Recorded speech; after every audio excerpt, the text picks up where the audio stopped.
بسم اللہ الرحمن الرحیم۔ السلام علیکم، میں ہوں ظفر مقصود اور آپ دیکھ رہے ہیں یوٹیوب چینل ظفر مقصود آفیشیل۔ ناظرین، بات کریں گے آج سب سے پہلے تو ایک بڑی ڈیولپمنٹ ہے الیکشن کے حوالے سے۔ سپریم کورٹ کا فیصلہ آیا کہ 90 روز کے اندر انتخابات کروانے ہیں۔ اس کے بعد وفاق کے جو قانونی مشیر تھے جن کا کام تھا کہ اس معاملے کو کسی بھی طریقے سے متنازع بنایا جائے، انہوں نے آ کے پریس کانفرنس کری جس میں وزیر قانون شامل تھے اعظم نذیر تارڑ، اور اس کے ساتھ اٹارنی جنرل جو ہے اس میں موجود تھے، اور اس فیصلے کو جو ہے اس میں ابہام پیدا کرنے کی کوشش کی گئی، پر الیکشن کمیشن نے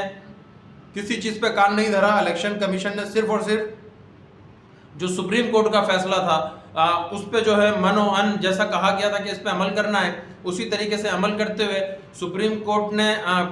ایک اجلاس کیا، اس کے بعد دوسرا اجلاس کیا، اور آج انہوں نے مراسلہ لکھ دیا صدر پاکستان جناب عارف علوی صاحب کو، اور عارف علوی صاحب کو 2 تاریخیں انہوں نے جو ہے وہ دی 7 مئی اور 30 اپریل کے، ان 2 تاریخوں میں 30 اپریل سے لے کے 7 مئی تک کسی بھی تاریخ پہ جو ہے وہ انتخابات کروا لیے جائیں۔ پنجاب کے حوالے سے بھی میں آپ کو بتا رہا ہوں، پنجاب کے حوالے سے بات ہو رہی ہے، تو صدر مملکت جناب عارف علوی صاحب نے 30 اپریل کو جو ہے وہ پنجاب میں عام انتخابات، جو پنجاب اسمبلی کے انتخابات ہیں، اس کی تاریخ دے دی ہے، اس کو اناؤنس کر دیا ہے۔ اس تاریخ دینے کے ساتھ ہی ساتھ صدر پاکستان نے پی ڈی ایم کے تابوت میں آخری کیل ٹھوک دی ہے۔ یہ اگر کہا جائے کہ صدر پاکستان نے نماز جنازہ کا اعلان کر دیا ہے، تدفین جو ہے وہ 30 اپریل کو ہوگی، تو یہ بھی کم نہیں ہوگا، کیونکہ پی ڈی ایم ابھی ضمنی انتخابات میں 13 جماعتیں یکجا ہو کے ایک سیاسی نشان پہ جو ہے وہ عمران خان صاحب کا مقابلہ نہیں کر پا رہی، پاکستان تحریک انصاف کا مقابلہ نہیں کر پا رہی۔ اب پاکستان پیپلز پارٹی پہلے ہی جو ہے وہ جھنڈی دکھا چکی ہے، پاکستان پیپلز پارٹی کہہ چکی ہے ہم اپنے امیدوار علیحدہ کھڑے کریں گے۔ تمام صوبائی اسمبلی کی نشستوں پر پاکستان پیپلز پارٹی اگر اپنے امیدوار کھڑے کرتی ہے تو رہ گئی جے یو آئی کا اتنا معاملہ ہے نہیں پنجاب میں، صرف کے پی کے اور چند بلوچستان تک یا سندھ کے کچھ جو ہے وہ شہروں میں جو ہے آپ کہہ لیں، تو اب صرف مسلم لیگ نون رہ گئی ہے پاکستان تحریک انصاف کے سامنے، اور پی ڈی ایم کی تمام جماعتوں نے جو جھنڈے پہ گاڑا ہے، جو جتنا ملبہ تھا رجیم چینج کے بعد معاشی حوالے سے جو انہوں نے معاشیت کی بڑا غرق کیا، جو انہوں نے اس وقت مہنگائی کا جو طوفان برپا کر رکھا ہے، ملک سنبھلنے کا نام نہیں لے رکھا، تو قوم غصے میں ہے۔ خاص طور پہ یہ سارا غصہ کیونکہ انفرنٹ جو ہے وہ مسلم لیگ نون ہے، تمام بڑی وزارتیں مسلم لیگ نون کے پاس ہیں۔ شہباز شریف صاحب جو ہے وہ نواز شریف صاحب کے جو ہے وہ بھائی ہیں، اس وقت وزیر اعظم بیٹی جو ہے شہباز شریف صاحب کی وہ پنجاب میں بغیر کوئی وزیر مشیر ہوئے سیاسی پروٹوکول جو ہے وہ انجوائے کرتی ہوئی گھوم رہی ہیں۔ عمران خان پہ طنز و تانے، عدلیہ کے اوپر وار، یہ سارا ان کا جو ہے وہ معاملہ چلا، بلکہ آج وہ کہہ رہی تھیں کہ پہلے جو ہے وہ ملک کی معیشت کا بیڑا غرق کر دیا، یہ کر دیا، اور اب عمران خان چپ بیٹھے، مطلب چیف جسٹس آف پاکستان بن گئی ہیں کہ اب خان صاحب کو انہوں نے مشورے دینے ہیں کہ آپ خاموش بیٹھے۔ شاید آج کے بعد خان صاحب نے اگر ان کا یہ مشورہ سن لیا ہوگا تو شاید بولیں گے نہیں۔ تو اس حد تک آنے کے بعد، اور جو ابھی راجن پور کی جو شکست ہے اس کے بعد، تو اگر یہ کہا جائے کہ اب پی ڈی ایم کا جو آخری وقت ہے، جو انہوں نے کیا ہے ایک رجیم چینج آپریشن طاقتوروں کے ساتھ مل کے، تو اب اس کے تابوت میں آخری کیل جو ہے وہ آج ٹھک گئی ہے۔ 30 اپریل کو پنجاب میں ضمنی جو پنجاب اسمبلی کے انتخابات ہیں، معاف کیجیے گا، وہ اب جو ہے 30 اپریل کو ہو رہے ہیں، بروز اتوار کو۔ اس کے ساتھ ساتھ نواز شریف صاحب نے آج ایک پریس کانفرنس میں کہا کہ جی جتنی تیزی سے عمران خان کو انصاف مل رہا ہے، اگر مجھے مل جاتا تو ملک اڑا ہوتا، جیسے پچھلے 34-35 سال میں انہوں نے ملک کو اڑا کے رکھا ہوا تھا نا، ویسے ہی ابھی ملک جو ہے وہ اڑا ہوتا۔ تو ایسے ہی بیٹی کہہ رہی ہیں کہ یہ ساری ذمہ داری جو ہے وہ عمران خان پہ آتی ہے، عمران خان نے ملک کی معیشت کا بیڑا غرق کیا۔ جب آپ کو پتا تھا کہ عمران خان نے سب کچھ کر دیا تو بھائی ضرورت کیا تھی؟ 1 سال کا ٹائم تھا، برداشت کرتے، آتے الیکشن میں، آتے قوم کے سامنے جاتے، بتاتے کہ دیکھیں یہ کیا کرا عمران خان نے۔ آپ نے تو ان الیکشن سے پہلے جس کے کہنے پہ آپ نے کہ جی اگر عمران خان رہ گیا تو اب یہ کر دے گا، یہ کر دے گا، اور جگہ بالکل نہیں بچے گی. تو یہ سارے جو آپ کو شکوک و شبہات تھے اس کی وجہ سے یہ رجیم چینج ہوا. خیر اب دوسرا ایک اور معاملہ جو ہے وہ سپریم کورٹ میں جو ہے وہ زیر سماعت آ گیا ہے. اس کے ساتھ ساتھ ایک طرف تو پنجاب کے الیکشن کا اعلان ہو گیا ہے، KPK کے الیکشن کی گورنر نے تاریخ دینی ہے، اور اس کے بعد قومی اسمبلی کے الیکشن. اور ویسے اگر یہ انتخابات ہو جاتے ہیں پنجاب کے،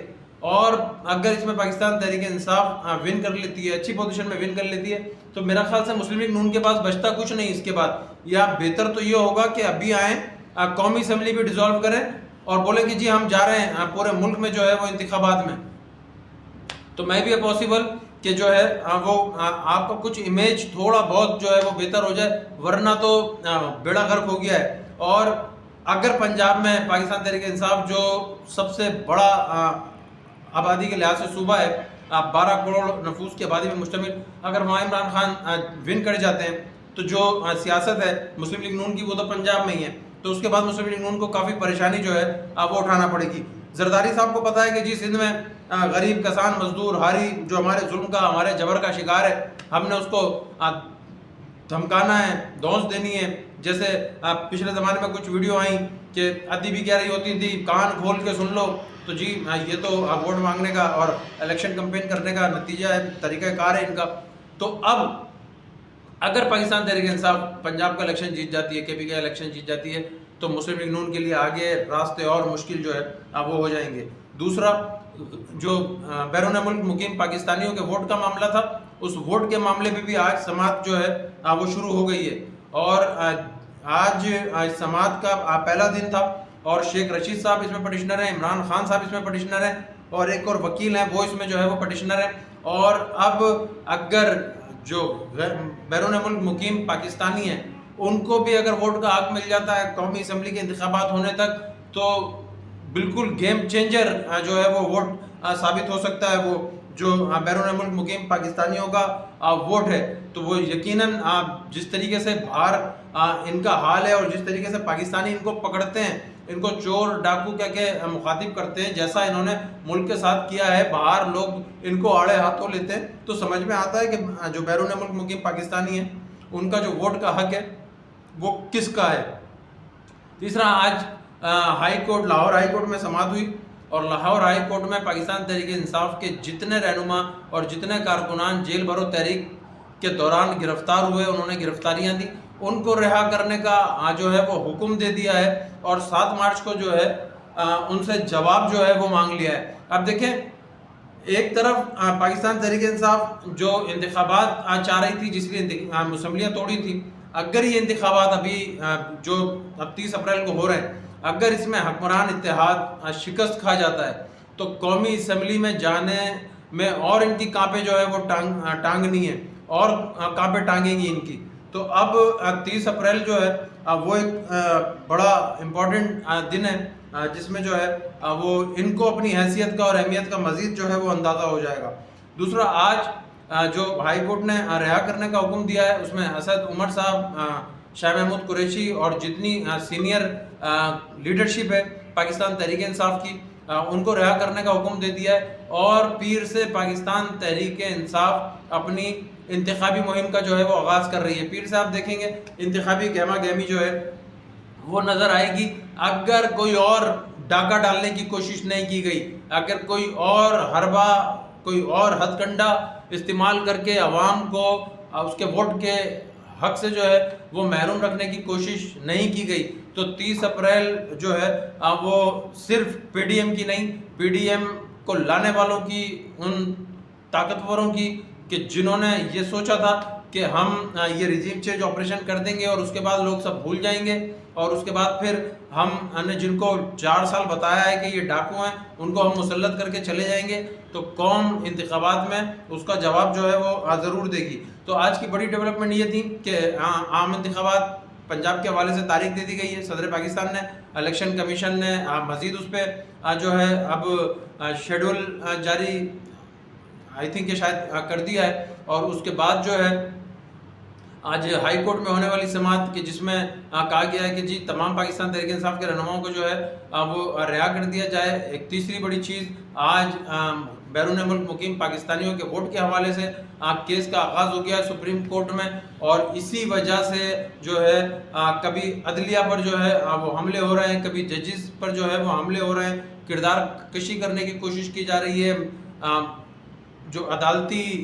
نظام ہے اس کو مشکوک کرنے کی کوشش کی جا رہی ہے، اور آپ سب جانتے ہیں کہ اس کے پیچھے جو ہے وہی محترمہ جو ہیں جو گالم گلوچ بریگیڈ کی کمان سنبھالی ہوئی ہیں وہ ہیں، اور یہ آڈیو ویڈیوز تصویریں، ننگی ویڈیوز آڈیوز، یہ سب کچھ جو ہے یہ محترمہ کے پاس اسٹاک رہتا ہے، ملکی خزانے کو لوٹ کے خالی کر کے یہ تمام چیزیں جو ہے وہ اسٹاک کر دی ہیں۔ تو دیکھیں پیر کو بڑی اور مزید اہم ڈیولپمنٹس ہونے والی ہیں، اور جیسے جیسے لمحہ لمحہ بدلتی صورتحال ہے اس سے میں آپ کو آگاہ رکھوں گا۔ جب تک کے لیے مجھے اجازت دیجیے، اپنا بہت خیال رکھیے گا، اللہ حافظ۔